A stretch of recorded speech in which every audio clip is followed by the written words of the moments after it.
2021년 7월 4일 전안광성교회 주일 예배를 시작하겠습니다. 사랑과 은혜가 풍성하신 아버지 하나님, 2021년 맥주 감사주일을 맞이하게 하시니 감사합니다. 한 해의 절반을 지나며 감사의 예배를 드리오니 우리에게 은혜를 베푸시는 성삼위 하나님께 신령과 진정으로 드리는 감사를 기쁘게 받아 주옵소서. 이 예배를 통해 범사에 감사하는 주님의 자녀로 자라가길 간절히 소망하며 예수님의 이름으로 기원하옵나이다. 아멘. 사도신경으로 우리의 신앙을 고백하겠습니다. 나는 전능하신 아버지 하나님 천지의 창조주를 믿습니다. 나는 그의 유일하신 아들 우리 주 예수 그리스도를 믿습니다. 그는 성령으로 잉태되어 동정녀 마리아에게서 나시고 본디오 빌라도에게 고난을 받아 십자가에 못 박혀 죽으시고 장사된 지 사흘 만에 죽은 자 가운데서 다시 살아나셨으며 하늘에 오르시어 전능하신 아버지 하나님 우편에 앉아 계시다가 거기로부터 살아있는 자와 죽은 자를 심판하러 오십니다. 나는 성령을 믿으며 거룩한 공교회와 성도의 교제와 죄를 용서받는 것과 몸의 부활과 영생을 믿습니다. 아멘. 찬송가 15장 찬양하겠습니다.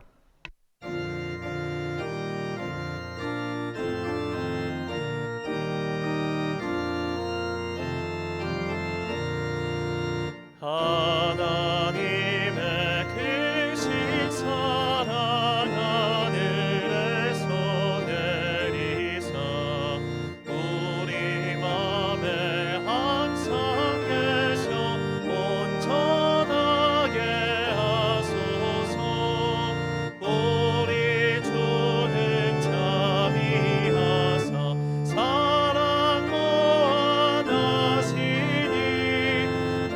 두려워서 떠는 자를 구원하여 주소서. 걱정 의심 많은 자를 성령 감화하시며 복과 은혜 사랑받아 편안하게 하소서.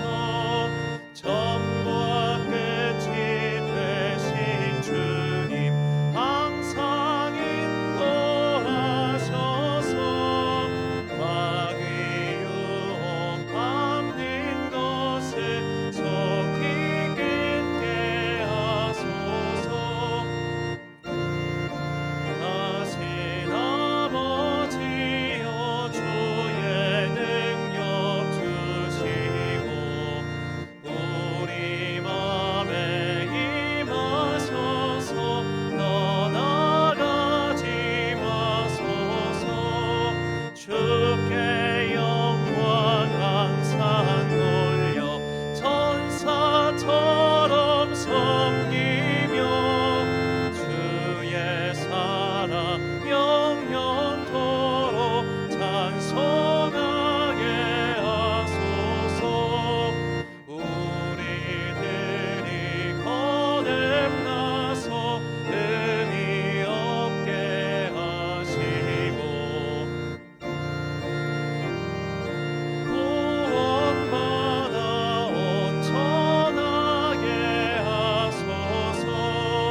영광에서 영광으로 천국까지 이르러 크신 사랑 감격하여 경배하게 하소서.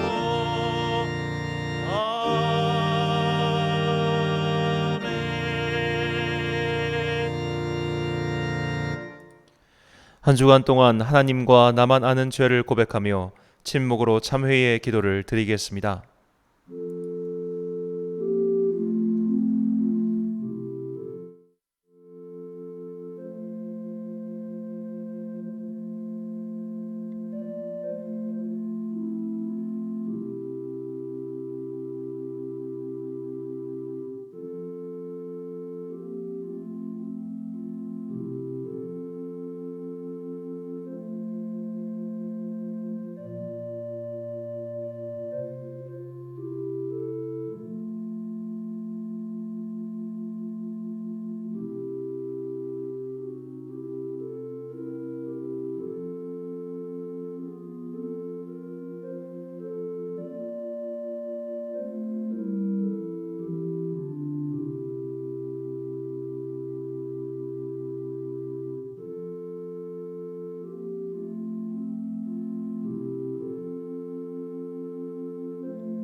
다 함께 공동기도문을 드리겠습니다.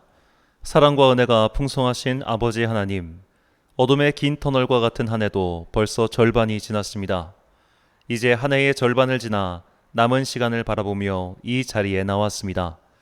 한 해를 시작하며 다짐한 거룩과 성결을 잊어버린 채 일상에 치여 살아왔던 우리를 불쌍히 여겨 주십시오. 직장을 다니는 것도 학교에 다니는 것도 모두 주님의 은혜 덕분에 가능했건만 우리는 주님의 도움을 잊은 채 마치 내 힘으로 모든 것을 한 것인 양 우쭐해져 버렸습니다. 이 시간 우리의 교만을 회개하오니 크신 자비로 우리의 죄를 용서해 주십시오. 나에게 생명을 주신 분도 주님이시며 이 시간까지 살아있게 해주심도 주님이십니다. 주님의 은혜로 살아가는 자녀들이오니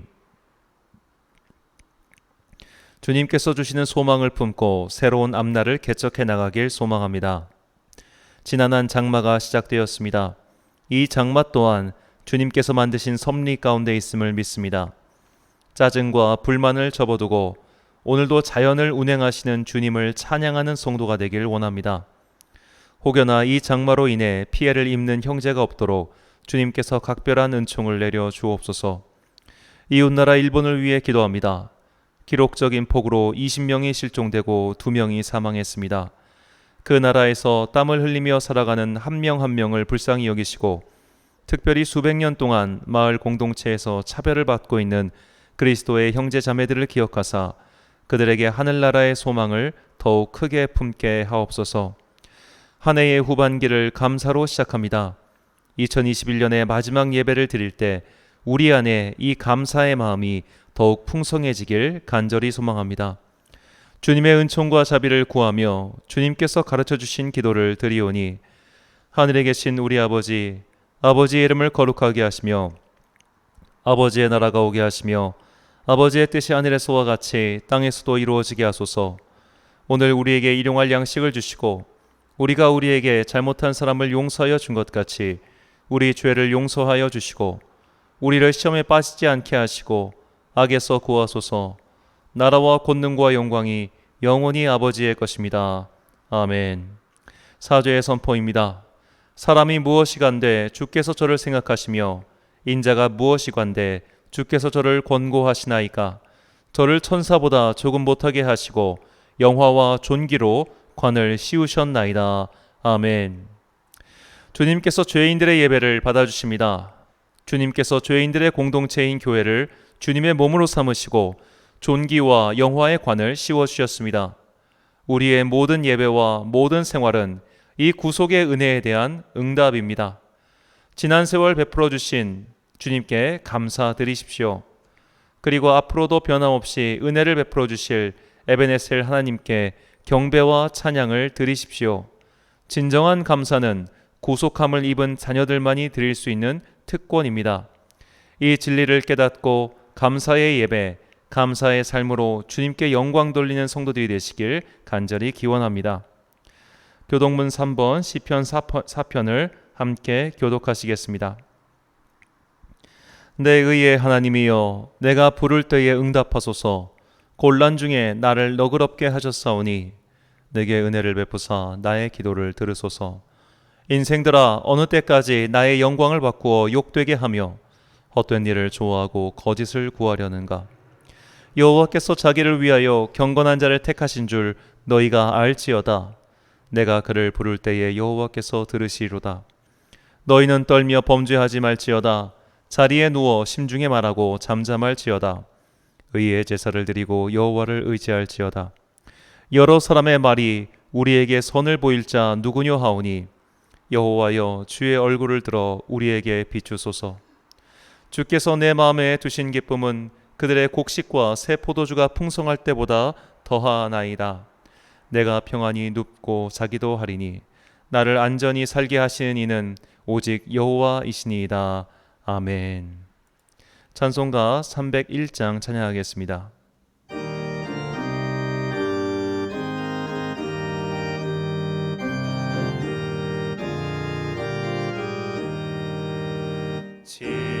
지금까지 지내온 것 주의 계신 은혜라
지난주 봉헌하신 분들입니다. 주정원금 김정학 집사님 가정에서 드리셨습니다. 주정원금 송금란 권사님 감사합니다. 11조 헌금 송금란 권사님, 그리고 김수현 안수 집사님, 그리고 이선민 집사님 감사합니다. 맥주 감사헌금 김종학 집사님 가정에서 드리셨습니다. 또 김수현 집사님 또 감사드립니다. 특별헌금 또 이민자 권사님, 권호익 집사님 감사드립니다. 드린 예물 위하여 봉헌 및 목회기도 드리겠습니다. 사랑과 은혜가 풍성하신 아버지 하나님, 우리를 부르시어 세상과 구별된 성도로 세워주시니 정말 감사합니다. 우리가 주님을 혹여나 망각하여 살지 않도록 교회를 세우시고 예배를 드릴 수 있게 하심도 감사합니다. 내가 예배를 지키는 것이 아니라 예배가 나를 지키고 있음을 깨닫게 하시고 평생 예배가 삶이 되는 성도와 교회가 되게 하옵소서. 삶의 전선에서 싸움이 얻은 귀한 열매를 다시 주님께 바칩니다. 주님께서 주신 것이오니 마땅히 주님께 드리길 원합니다. 지상세계의 창고가 아닌 하늘의 창고에 우리의 예물을 저장합니다. 이 예물에 담긴 우리의 고백을 기뻐 받으시고 하늘의 신령한 것과 땅의 풍성한 것들로 우리의 곳간을 채워주시길 간절히 소망합니다. 우리 성도들을 위해서 기도합니다. 원근 각처에서 떨어져 있으나 함께 예배드리는 성도들입니다. 오늘도 각자 삶의 터전에서 예배를 드리고 있사오니 그곳에 주님의 영이 임하사 그 자리가 주님의 성전이 되게 하옵소서. 마음이 아픈 사람들을 위해 사랑의 말로 치유의 사명을 감당하는 성도가 있사오니 오늘도 그의 입술에 권능을 주사 치유와 회복의 역사가 일어나게 하옵소서. 어려운 자들을 돕는 일을 하는 성도들이 있습니다. 낮은 자들을 만나고 상대하는 것이 결코 쉬운 일이 아니오니 주님께서 그의 마음을 지켜주옵소서. 누군가는 집에 들어가 쉬는 그 저녁 시간 운전을 하며 가장으로서 사는 성도가 있사오니 그의 운전대를 주님께서 붙잡아 주시고 늦은 밤 졸음이 찾아올 때 주님께서 그의 손과 발에 힘을 주시길 간절히 소망합니다. 국가의 일에 부름받아 민중의 지팡이로서 일하는 성도들이 있습니다. 그들은 오늘도 거칠고 험한 사람들을 상대하다가 온몸에 진력을 빼고 있습니다. 주님의 천사들로 그들을 보호하시고 거친 사람을 상대하다가 나도 거칠어지지 않도록 영혼의 보호막을 세워 주옵소서. 사업을 하는 성도가 있습니다.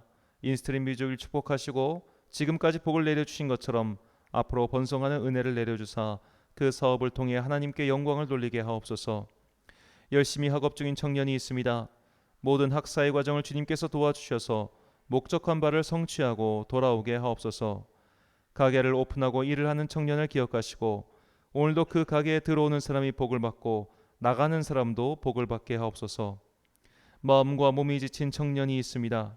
그에게 삶의 소망을 새롭게 하시고 치유의 힘을 비춰주시어 이 세상을 사는 동안 외롭지 않도록 주님의 천사와 같은 사람을 보내주옵소서. 귀한 자녀를 얻어 큰 기쁨이 있는 가정이 있사오니 그 자녀에게 복을 주시고 안전한 곳에 거하게 하시며 주님께서 그들의 사업과 가정에 복을 주사 주님 보시기에 부족함이 없고 아름다운 자녀로 키워주옵소서. 연로한 성도님들에게 힘을 주시어 외롭지 않게 하시고 지치지 않게 하시고 슬퍼하지 않게 하옵소서. 오늘도 주님께서 맡기신 사명을 위하여 온 힘을 다하는 선교사님들을 지켜주옵소서. 맡은 사명이 너무나 커서 인생을 걸고 그 일을 하고 있사오니 주님께서 그들에게 복을 갑절이나 주사 핍절치 아니하도록 도와주옵소서. 이제 주님의 말씀을 듣습니다. 이 말씀이 살아 움직이시는 성령님의 뜻이 되어 우리를 새롭게 변화시켜 주시길 간절히 소망하오며 예수님의 이름으로 기도합니다. 아멘. 오늘 우리에게 주시는 하나님의 말씀은 구약성경 민수기 29장 1절부터 12절까지의 말씀입니다. 민수기 29장 1절부터 12절까지의 말씀. 이제 봉독하겠습니다. 하나님의 말씀을 경청하십시오. 일곱째 달에 이르러는 그달 초하루에 성회로 모이고 아무 노동도 하지 말라. 이는 너희가 나팔을 불 날이니라. 너희는 수송아지 한 마리와 수양 한 마리와 1년 되고 흠없는 수양 7마리를 여호와께 향기로운 번제로 드릴 것이며 그 소제로는 고운 가루에 기름을 섞어서 쓰되 수송아지에는 10분의 3이요 수양에는 10분의 2요 어린 양 7마리에는 어린 양 한 마리마다 10분의 1을 드릴 것이며 또 너희를 속죄하기 위하여 수염소 한 마리로 속죄제를 드리되 그 달의 번제와 그 소제와 상번제와 그 소제와 그 전제 외에는 그 규례를 따라 향기로운 냄새로 화제를 여호와께 드릴 것이니라. 일곱째 날 열흘 날에는 너희가 성회로 모일 것이요 너희의 심령을 괴롭게 하며 아무 일도 하지 말 것이니라. 너희는 수송아지 한 마리와 수양 한 마리와 1년 된 수양 7마리를 다 흠없는 것으로 여호와께 향기로운 번제를 드릴 것이며 그 소재로는 고운 가루에 기름을 섞어서 쓰되 수송아지 한 마리에는 10분의 3이요 수양 한 마리에는 10분의 2요 어린 양 7마리에는 어린 양 한 마리마다 10분의 1을 드릴 것이며 속죄제와 상번제와 그 소제와 그 전제 외에 수점소 한 마리를 속죄제로 드릴 것이니라. 일곱째 달 15째 날에는 너희가 성회로 모일 것이요 아무 일도 하지 말 것이며 이래 동안 여호와 앞에 절기를 지킬 것이라. 아멘. 감사의 원리란 제목으로 하나님의 말씀 선포하겠습니다.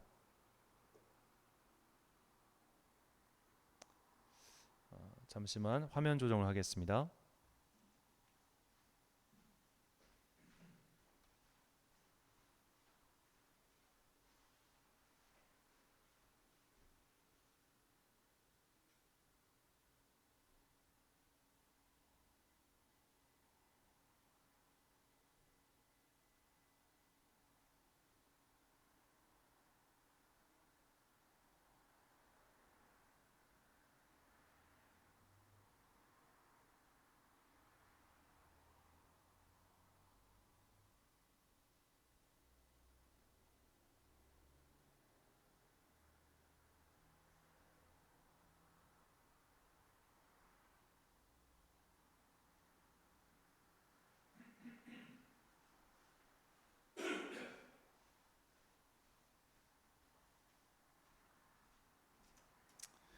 기다리시기 위해서 좀 송구합니다. 이 교회의 달력을 교회력이라고 합니다. 교회의 력의 시작은 성도들의 신앙 교육에서 시작되었습니다. 우리는 일주일에 한 번 주님의 부활을 기념하기 위해 일요일 날 모여서 예배를 드리고 있습니다. 그렇다면 원래 교회 예배가 일요일 날 드렸을까요? 교회의 시작은 솔직히 말씀드리면 유대교라고 볼 수 있습니다.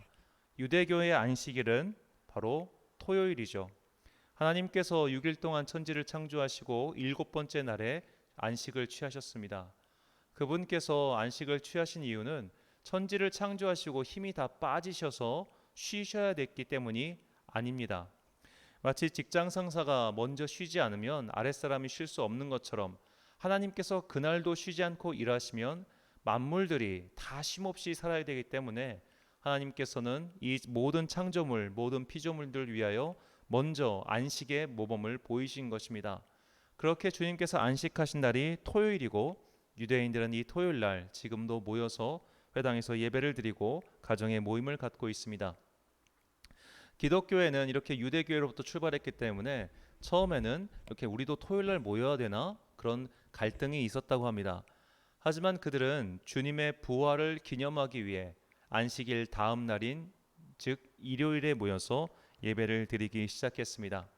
그렇게 해서 기독교회는 유대교와 달리 토요일이 아닌 주일날, 일요일날 예배를 드리고 있습니다. 이것이 교회력의 시작이었습니다. 교회력이란 결국 이 세상이 쓰는 달력과 다른 달력을 사용하는 것이죠. 즉 유대교와도 다른 달력이고 또 세상과도 다른 달력이 교회력의 시작이었습니다. 그렇게 일주일에 한 번씩 예배를 드리다가 기독교 초대교회의 그 지도자들은 이것을 1년까지 확장시켜서 1년 동안 예수 그리스도의 부활을 기념하는 한 해를 삼아야겠다고 생각했습니다. 그것이 이제 1년짜리 교회의 달력의 시작입니다. 교회력은 결국 한 해를 예수님의 생애와 사역을 중심으로 절기를 정한 교회의 달력이라고 할 수 있습니다. 이 교회력의 시작은 바로 예수님의 탄생을 기다리는 대림절기입니다. 대림절기 성탄절 전에 4주 기간 동안 예수님의 탄생을 기다리고 성탄절을 지나고 사순절을 지나고 그리고 마침내 부활절이 옵니다. 부활절 이후 성령님께서 오시는 성령 강림절이 있고 그리고 한 해의 마무리는 왕이신 그리스도 주일이 됩니다. 바로 대림절 한 주 전이죠. 초대교회는 이렇게 교회력을 정했습니다. 근데 세월이 흘러가면서 이 교회의 달력이 전 유럽 세계에 정착되고 나자 아까 보시다시피 너무 달력이 헝한 겁니다.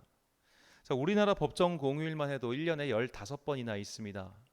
그렇게 나라마다 그런 어떤 특별한 행사를 정하듯이 교회도 이 예수님의 생애로 그 52번의 예배를 드리다 보니까 매번 똑같은 예배를 드릴 수가 없잖아요. 예배를 좀 더 풍성하게, 그 기독교의 문화를 좀 더 풍성하게 하고 싶었는데 이 예수님의 생애만으로는 사실 이걸 다 채우기가 쉽지가 않았던 겁니다.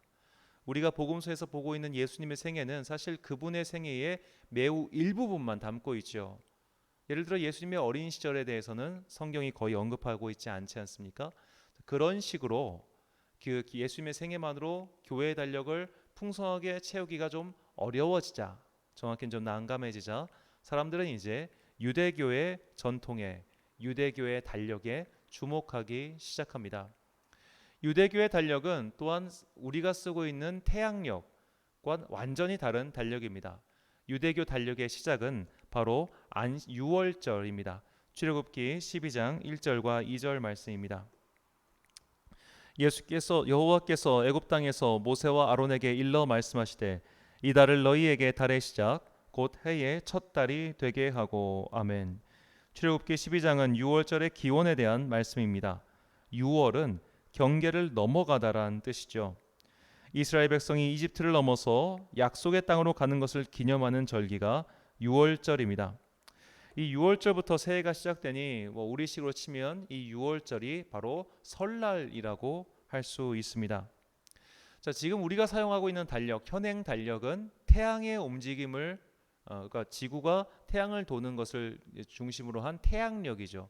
이것은 12달 1년 365일로 되어 있습니다. 그러나 이스라엘 백성들이 사용했던 고대의 달력은 태양력이라고 해서 달의 주기와 태양의 움직임을 섞어 놓은 달력입니다. 그래서 우리와 좀 시작이 달라요. 그래서 이제 유대인의 이 유월절은 통상 우리 달력으로 3월에서 4월경에 시작을 합니다. 이 현행 달력의 시기와 맞춰서 유대인의 절기를 표현하면 다음과 같습니다. 첫째 달이 보통 3월에서 4월이고요. 이 첫째 달 14일 날 유월절을, 그리고 15일부터 21일까지 무교절을, 16일에는 초실절을 갖습니다. 이 초실절은 첫 번째 이삭이 나왔을 때 그것을 드리는 절기입니다. 셋째 달에는 보통 5월에서 6월 정도 되는데 이때 그 오순절, 그리고 칠칠절이 있습니다. 이때는 처음 익은 열매를 주님께 바치는 때입니다. 그리고 일곱 번째 달이 현행 9월에서 10월 달에 있습니다. 이달에 보면은 가장 행사가 많죠. 첫째 날 나팔절, 10일의 속죄일, 그리고 15일부터 21일까지 초막절 또는 장막절이 벌쳐집니다. 그리고 마지막 21일을 거룩한 대회로 마무리 짓죠. 오늘 본문은 바로 이 일곱 번째 달의 행사에 대한 말씀입니다. 그런데 딱 봐도 이 일곱 번째 달에 행사가 참 많습니다. 이유는 초막절 때문이죠. 초막절은 장막절이라고도 하는데 이 기간 동안 모든 이스라엘 백성들은 장막에 거하면서 출애굽과 광야 생활의 경험을 되새기는 기념의 행사를 갖습니다. 그런데 이 초막절의 핵심은 장막에 거주하는 것만이 아니었습니다. 바로 매일매일 제사와 예물을 드린 것입니다. 이 민수기 29장은 이 초막절에 드려야 하는 제물의 숫자를 자세히 기록하고 있죠. 이 절기별로 예물을 표로 보면 더욱 확실하게 그 숫자의 차이가 드러납니다. 자, 원래 성막에서 날마다 어린 양 2마리를 잡아야 됐고 안식일에도 어린 양 2마리를 잡아야 됐습니다. 그리고 매달 첫째 날에는 수송아지 2마리, 수양 1마리, 어린 양 7마리, 염소 1마리 등 총 11마리의 짐승을 바쳐야 됐습니다. 무교절 기간에도 11마리, 그리고 칠칠절 기간에도 11마리였습니다. 자, 이 숫자를 좀 주목하신 다음에 다음을 보겠습니다. 자, 일곱째 달 첫 번째 날에 10마리를 드리고 속죄일에 10마리를 드리고 장막절 기간마다 첫째 날에 30마리, 둘째 날에 29마리, 이렇게 쭉 가서 여덟째 날에는 10마리, 장막절 8일의 기간 동안 총 199마리의 제물을 바쳤습니다. 일곱 번째 달을 총 포함하면 무려 219마리나 되죠. 1년 동안 다른 모든 절기에 바친 예물의 숫자를 합쳐도 이 일곱 번째 달에 미칠 수가 없습니다. 자, 하나님께서 이스라엘 민족에게 이 일곱 번째 달에 이렇게 많은 예물을 바치라고 명하신 이유가 무엇일까요? 바로 이 일곱 번째 달이 이스라엘에게 수확의 계절이었기 때문입니다. 우리식으로 치면 장막절 행사가 바로 추석 명절 행사와 비슷합니다. 추석에는 우리도 한가위 때는 가을에 풍성한 식탁을 거두고 그 풍성한 것을 함께 누리고 있지 않습니까? 그래서 1년 중 한가위만 같아라 그런 속담도 있죠. 그런 식으로 장막절은 한 해 동안 베풀어 주신 주님의 은혜를 수확하고 그것을 기뻐하는 절기였습니다.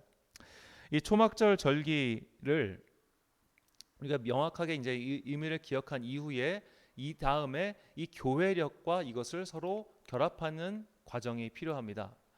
이 유대교의 달력과 현행 우리가 사용한 달력은 날짜가 다르고 시간이 완전히 다릅니다. 그리고 그 의미 또한 완전히 같을 수는 없습니다. 그래서 교회력에서 교회 역사 속에서 교단별로 교회별로 이것을 취하는 방법이 조금 달랐습니다. 어떤 교단이나 교회는 성경에 기록되어 있는 그 달의 숫자를 그대로 따서 그 의미만 살려서 예배를 드렸고요. 어떤 교단과 교회는 성경에 나온 달력이 중심이 아니라 성경에 나온 그 절기의 의미만 살려서 예배를 드리기 시작한 겁니다. 자, 예를 들어서 오늘 본문의 일곱째 달이라고 하는 이 일곱째 달을 명문 그대로 받아들여서 예배를 드리는 것이 현재 저희 교단입니다. 그러나 이 일곱째 달의 그 달의 숫자에 개념치 않고 그 달의 의미, 즉 이것은 수학의 절기다 해서 수학의 의미를 받아들이는 사람들은 일곱 번째 달이 아니라 우리 명절 추석에 추수감사 예배를 드립니다. 이렇게 성경에 나온 절기를 각 나라와 문화권별로 상황에 맞게 적용하는 과정이 있습니다. 그러다 보니 나라별로, 문화권별로, 심지어는 교단과 교회별로 절기의 차이가 약간씩 발생합니다. 이것을 아까 것과 처음 말씀드리자면 기독교회의 공통적인 절기, 즉 부활절, 성탄절, 성령 강림절 이런 것들은 변하지 않는, 정확히는 또 바꿀 수 없는 절기입니다. 하지만 구약에 나온 절기를 오늘날로 차용하는 과정에 있어서는 교단별로 조금씩 차이가 있을 수 있다는 소리죠. 그래서 우리 교회가 속한 대한예수교 장로회 통합교단은 기타 주일로 7월 첫째 주일을 맥주 감사주일로 지키고 있습니다. 대한예수교 장로회 통합교단이 정하고 권장하는 올해 2021년의 교회력은 다음과 같습니다. 자, 1월 6일은 항상 고정되어 있는 주현절입니다. 그리고 1월 10일 주님 수세주일, 이 수세주일은 예수님께서 세례를 받으신 것을 뜻하죠. 2월 14일 산상병모주일, 그리고 2월 17일은 제예수요일이었습니다. 그리고 그렇게 사순절이 시작됐고요. 4월 4일이 부활주일이었습니다. 그리고 나서 이 어린이 주일, 어버이 주일, 이 노란색으로 표기해 놓은 주일은 교회의 전통적인 바꿀 수 없는 그런 주일이 아니고 교단에서 정한 그런 기타 주일이라는 뜻입니다. 그래서 우리 교단은 7월 4일을 맥주 감사 주일로 지키고 있다는 소리죠. 자, 맥주 감사 주일의 의미는 오늘 본문의 말씀에 근거하여 일곱 번째 달에 지키는 절기입니다. 이 절기 동안 제사와 예물을 드리라고 하셨는데 그 외에 한 가지 명령이 강조되죠. 바로 노동입니다. 본문 1절과 12절입니다. 일곱째 달에 이르러는 그달 초하루에 성회로 모이고 아무 노동도 하지 말라. 이는 너희가 나팔을 불 날이니라. 일곱째 달 15째 날에는 너희가 성회로 모일 것이요 아무 일도 하지 말 것이며 이래 동안 여호와 앞에 절기를 지킬 것이라. 아멘. 자, 하나님께서는 어째서 노동을 하지 말라라고 강조하셨을까요? 이날은 우리가 온전한 감사를 드리는 날이기 때문입니다. 인간은 노동을 할 때 감사를 잊게 됩니다. 자신의 힘으로, 자신의 노력으로 하는 것이 노동이라고 생각하기 때문이죠. 노동을 하면서 주님께서 나에게 이 일을 주셨다, 이 일을 할 수 있음이 감사하다라고 생각하면서 계속 노동할 수 있는 사람은 사실 별로 드뭅니다. 일을 처음 시작할 때는 몰라도 노동 그 자체가 고된 일이기 때문에 온전히 감사하기는 솔직히 어렵죠. 우리가 정말 온전한 감사를 드리는 때는 바로 이 노동으로 인한 결과물을 얻을 때입니다. 학생이라면 좋은 성적표를 얻을 때이고 직장인이라면 월급이나 보너스를 받을 때일 겁니다. 1년의 절반이 지난 7번째 달 첫째 주일을 우리가 감사의 절기로 지키는 것은 지난 반년의 시간 동안 열매를 주신 주님께 감사드리기 위해서입니다. 즉, 이 구약 성경에 말하는 7번째 달의 행사와 그 의미는 다르지만 기본적으로 우리 또한 감사, 지난 반년 동안 베풀어 주신 감사에 대한 감사의 예배를 드리는 것이 바로 이 맥주 감사 주일이죠. 감사라는 한자어는 느낄 감자와 사죄할 사자를 사용합니다. 사죄할 수밖에 없는 그런 송구스러운 마음이 감사의 마음입니다. 우리는 하나님 앞에 송구할 수밖에 없는 사람들입니다. 그분께서 베풀어 주신 사랑이 더 크고 우리가 그분께 드릴 수 있는 것은 너무나 작기 때문입니다. 그래서 감사는 자신이 죄인임을 깨달은 사람만이 할 수 있는 행위입니다. 송구할 것도 없고 죄송스러울 것도 없는 사람이 감사할 리가 없습니다. 그런 사람이 어째서 고개를 숙이겠습니까? 내가 하는 노동과 내가 한 행위에 대한 정당한 보상을 얻는 사람이 어째서 송구스러운 마음이 들겠습니까? 그래서 감사와 노동은 어떤 점에서 대척점에 서 있습니다. 한자어 감사가 이런 송구스러운 마음, 미안한 마음, 죄와 연결되어 있다면 헬라어로 감사는 은혜와 연결되어 있습니다. 감사라고 번역하는 헬라어는 카리스인데 이 단어는 은혜라고도 번역하지요. 그리스도인의 감사는 죄인인 우리를 구원해 주신 예수 그리스도의 은혜에 대한 반응입니다. 그러므로 사도 바울의 권면처럼 우리는 모든 일에 감사할 수밖에 없습니다.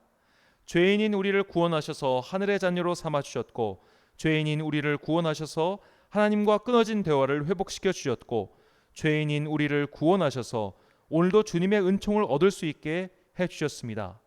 내가 이런 죄인임을 깨닫고 은혜로 구원받은 자라는 것을 인식하는 사람은 감사할 수밖에 없습니다. 이렇게 감사의 의미를 깨달은 사람은 무엇을 하게 될까요? 바로 예배입니다. 우리말 성경에서 문맥에 따라 감사라고 번역하는 히브리어는 야다와 바라크입니다. 야다는 알다, 깨닫다는 뜻입니다. 나의 죄인됨과 은혜로 구원받은 것을 깨닫는 것이 감사입니다.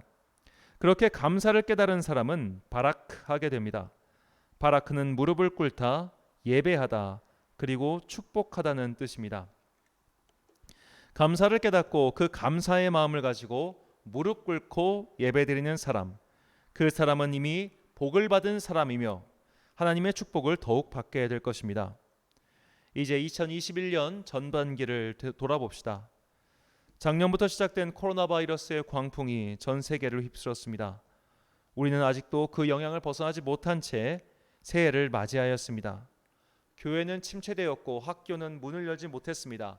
직장인들은 매일매일 답답한 마스크를 쓰고 활동하고 있으며 자영업자들은 곡소리를 내면서도 어쩔 수 없이 영업을 이어가고 있습니다. 하지만 우리의 경제는 붕괴되지 않았습니다. 사회가 완전히 무너지지도 않았습니다. 엄청난 혼란이 올 것이라고 예언한 사람들도 있었고 마지막 환란이 왔다고 떠들어대는 사람들도 있었습니다. 하지만 그런 일들은 일어나지 않았고 우리는 여전히 살아있고 활동하고 있습니다. 주님께서 우리를 돌봐주셨기 때문이죠. 우리는 어쩔 수 없이 답답한 현실을 마주한 채 예배드리고 있었습니다. 집안에 틀어박혀서 골방에 앉아서 예배드릴 수밖에 없었습니다. 하지만 온라인 예배를 드릴 수 있게 해주심으로 우리의 영적 숨통을 틔워주셨습니다. 이 모든 것이 죄인인 우리에게 베풀어 주신 주님의 은혜입니다. 그분께서는 마음속에 미움과 질투, 증오와 다툼에 빠져있는 우리에게 변함없는 사랑과 은총을 베풀어 주셨습니다. 그래서 우리는 살아있고 지금도 이렇게 예배를 드릴 수 있습니다. 예배를 드릴 수 있다는 것 자체가 자격 없는 자에게 베풀어 주신 주님의 은총임을 여실히 우리에게 알려주고 계십니다. 마태복음 5장 23절과 24절의 말씀입니다. 그러므로 예물을 제단에 드리려다가 거기서 내 형제에게 원망 들을 만한 일이 있는 것이 생각나거든 예물을 제단 앞에 두고 먼저 가서 형제와 화목하고 그 후에 와서 예물을 드리라. 아멘. 자, 우리는 예수님의 이 말씀을 한번 예배와 연관지어 생각해 봐야 합니다. 살면서 형제에게 원망 들을 만한 일을 안 만드는 일이 가능하겠습니까?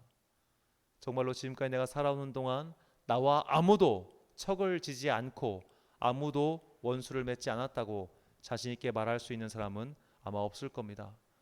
우리는 지금 이 순간에도 누군가와 마음 걸끄러운 일이 있습니다. 누군가와 갈등이 있을 겁니다. 누군가와 화목하지 못한 일이 있을 겁니다. 그것을 다 처리한 이후에 예배를 드릴 수 있다면 우리는 죽어서나 예배를 드릴 수 있겠죠. 우리는 이렇게 주님의 말씀에 따르면 예배드릴 자격도 없는 사람들입니다. 그런데 주님께서는 이 자격 없는 우리가 예배를 드릴 수 있게 해 주셨고 예물을 드릴 수 있게 해 주셨습니다. 자격 없는 자에게 은혜를 베푸신 증거가 바로 예배입니다. 그러므로 우리의 예배는 감사함으로 시작해서 감사함으로 끝나야 합니다. 자격 없는 자들에게 예배를 통해 베풀어 주신 은혜를 깨달은 믿음의 선조들은 다음과 같은 찬양을 주님께 드렸습니다. 시편 100편 3절과 4절 말씀입니다. 여호와가 우리 하나님이신 줄 너희는 알지어다. 그는 우리를 지으신 이요 우리는 그의 것이니 그의 백성이요 그의 기르시는 양이로다. 감사함으로 그의 문에 들어가며 찬송함으로 그의 궁전에 들어가서 그에게 감사하며 그의 이름을 송축할지어다. 아멘. 사랑하는 천안 광성교회 성도 여러분, 그리고 이 예배를 함께 드리시는 귀한 주님의 자녀 여러분, 오늘은 한 해의 절반을 지나며 지켜주시고 인도하시며 함께 해주신 임마누엘 하나님께 감사의 예배를 드리는 맥주 감사 주일입니다. 지난 모든 세월을 돌아봐도 우리는 감사를 드릴 수밖에 없고 당장 오늘이라는 하루를 살게 해주심도 감사하지 않을 도리가 없습니다. 우리의 모든 예배는 감사함이 없이는 결코 이루어질 수가 없습니다. 맥주 감사라는 것은 이런 감사의 예배를 상기시키는 수단일 뿐 우리의 감사가 이때만 행해야 하는 것은 결코 아닙니다. 내가 죄인임을 깨닫는 것도 성령님의 도우심이요 죄인인 우리에게 하나님의 자녀가 되는 자격을 주신 것도 주님의 사랑이요 죄인인 우리를 구원해 주신 것도 예수님의 은혜입니다. 이 삼위일체 하나님께 감사의 예배를 드리는 것이 우리의 마땅한 바입니다. 자칫하면 잊고 살 수 있는 이 감사의 원리를 항상 가슴에 새기시고 한 번의 맥주 감사 예배가 아닌 나의 일상을 감사로 엮어가십시오. 그때 우리는 사도의 가르침대로 범사에 감사하는 성도가 될 것입니다. 이 믿음의 경지에 모두 도달하시길 주님의 이름으로 축원합니다. 기도하겠습니다. 사랑과 은혜가 충만하신 아버지 하나님, 2020년 한 해의 절반이 지났습니다. 우리가 태어나서 지금까지 살아있는 것이 주님의 은총입니다. 우리가 죄인임에도 불구하고 예배를 드릴 수 있음이 은혜입니다. 복을 받을 자격이 없는 자에게 축복해 주시니 참으로 민망하고 송구스러워 고개를 들 수 없을 지경입니다. 한없이 베풀어 주신 주님의 은총을 감사하며 찬양을 드립니다. 바쁘게 지나는 일상을 거치며 감사를 잊고 살았던 우리의 후한 무치함을 용서해 주십시오. 감사의 원리를 머리와 가슴에 새기고 그 원리에 따라 예배드리며 범사에 감사하기까지 자라가는 성도들이 되게 하옵소서. 우리는 죄인이기에 감사하고 은혜를 입었기에 감사하며 예배를 드리기에 감사합니다. 앞으로 나에게 주어진 하루하루의 삶을 모두 감사로 엮어가길 간절히 소망하며 예수님의 이름으로 기도합니다. 아멘. 찬송가 321장 찬양하겠습니다.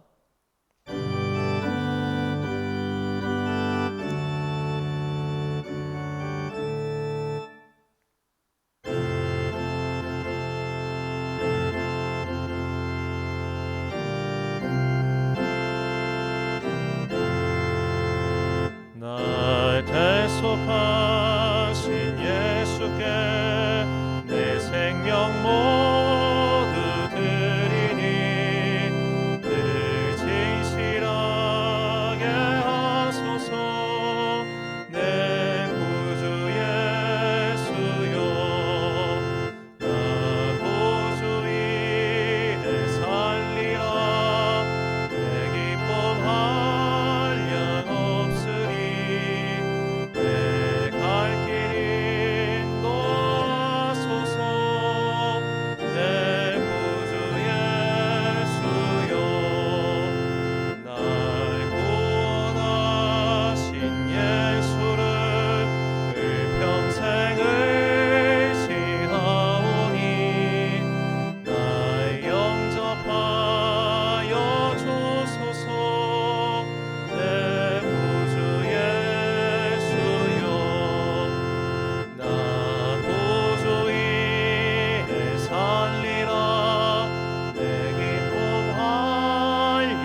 하송의 말씀 선포하겠습니다.